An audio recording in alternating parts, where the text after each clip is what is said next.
समुद्र के किनारे बसा था एक छोटा सा शहर। उसी शहर में रहता था एक गरीब मछुआ गोपाल, जो दिन भर समुद्र के बीच मछली पकड़ता और शाम होते ही बाजार में जाकर बेचता। गोपाल अपनी माँ और छोटी बेटी छुटकी के साथ रहता था। पत्नी छुटकी को जन्म देते ही इस दुनिया से चली गई थी।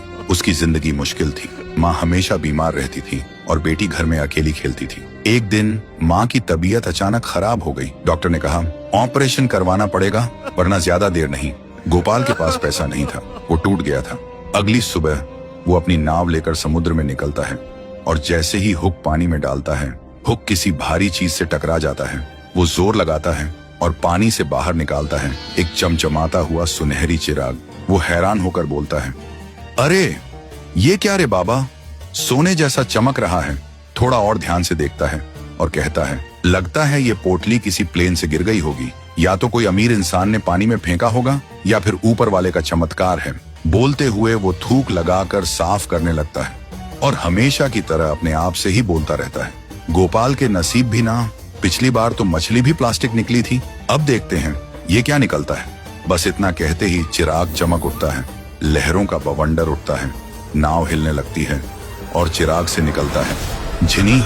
जिनी बोलता है, मैं हूँ इच्छाधारी चिराग का सेवक। गोपाल चौंक के बोलता है, अरे बचपन में रेडियो सुना था, अब चिराग बोल रहा है रे। जिनी बोलता है, मैं बस बोलता ही नहीं, मैं सबकी 3 इच्छाएं पूरी करता हूँ, लेकिन याद रख हर इच्छा का अपना हिसाब किताब होता है। फिर आंख घुमाकर कहता है, सीधा बोल रहे मछुआ, तेरी पहली इच्छा क्या है? टाइम जाया मत कर, मैं ओवर टाइम काम नहीं करता। गोपाल आंखों में आंसू लेकर बोलता है, मुझे कुछ नहीं चाहिए, बस मेरी माँ बच जाए। जिनी छुटकी बजाता है, बिजली चमकती है और सब अंधेरा। अगली सुबह माँ अस्पताल के बेड में बैठी थी। डॉक्टर हैरान होकर बोलता है, मिरेकल है रे गोपाल। गोपाल खुशी से चिल्ला पड़ा, तू ठीक हो गई माँ। लेकिन घर पहुंचते ही उसने देखा घर के सामने लोगों की भीड़ जमा थी। पड़ोसी दौड़ते आए, अरे गोपाल, तेरी बेटी छुटकी छत से गिर गई। सुनते ही वो भाग के जाता है और देखता है छुटकी जमीन पर बेहोश, उसका एक पैर टूट चुका था। वो वहीं गिर के रोने लगता है और चिल्ला चिल्ला कर बोलता है, ये क्या हो गया रे छुटकी, मेरी बेटी। फिर रात में गोपाल दुखी होकर अकेला बैठा था, आंखों में आंसू और दिल में तूफान। वो धीरे से बोल रहा था, पहले पत्नी चली गई, फिर माँ बीमार पड़ी, अब माँ तो ठीक हो गई, लेकिन मेरी बेटी का पैर चला गया रे। तभी अचानक उसके सामने फिर से जिनी आता है। जिनी बोलता है, बता गोपाल, तेरी दूसरी इच्छा क्या है? गोपाल जिनी को देखकर बोलता है, तू फिर आ गया रे जिनी मामा। फिर गोपाल रोते हुए बोलता है, मेरी बेटी का पैर ठीक कर दे, बस इतना कर दे रे, वो फिर से दौड़ सके, फिर से हंस सके। जिनी एक छुटकी बजाता है और कहता है, जा तेरी इच्छा पूरी हुई।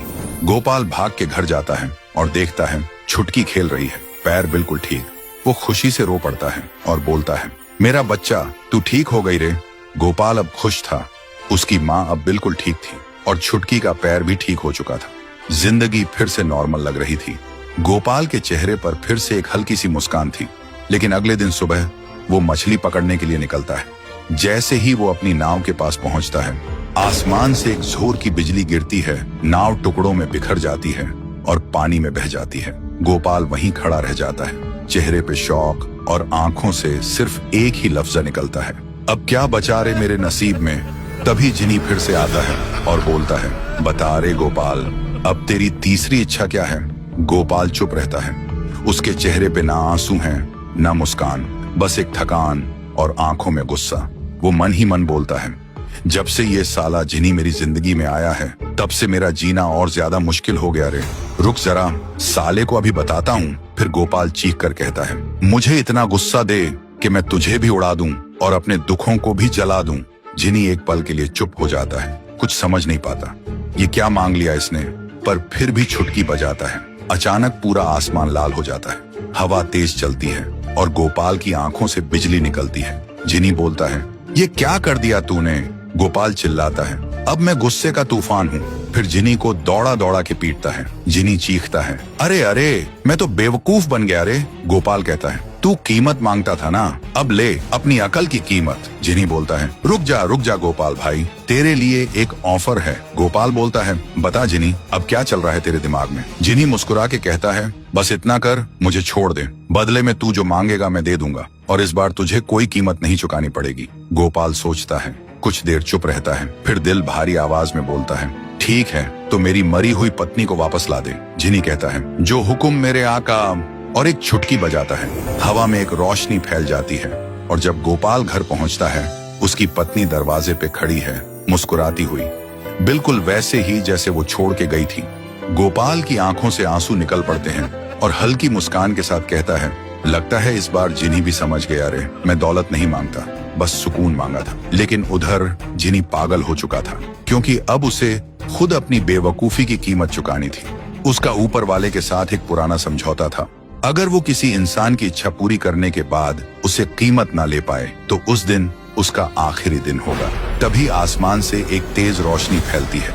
जिनी आसमान की तरफ देखता है और बोलता है, हे ऊपर वाले, मैंने भी पहली बार किसी गरीब के लिए दिल से कुछ कर दिया, अब तू ही बता, क्या इसकी भी कोई कीमत होती है। तभी रोशनी और तेज होती जाती है, और जिनी हवा में घुल जाता है। हवा शांत हो जाती है, समुद्र चुप, बस लहरों की आवाज जैसे कह रही हो, कहानी खत्म, पर सुकून रह गया।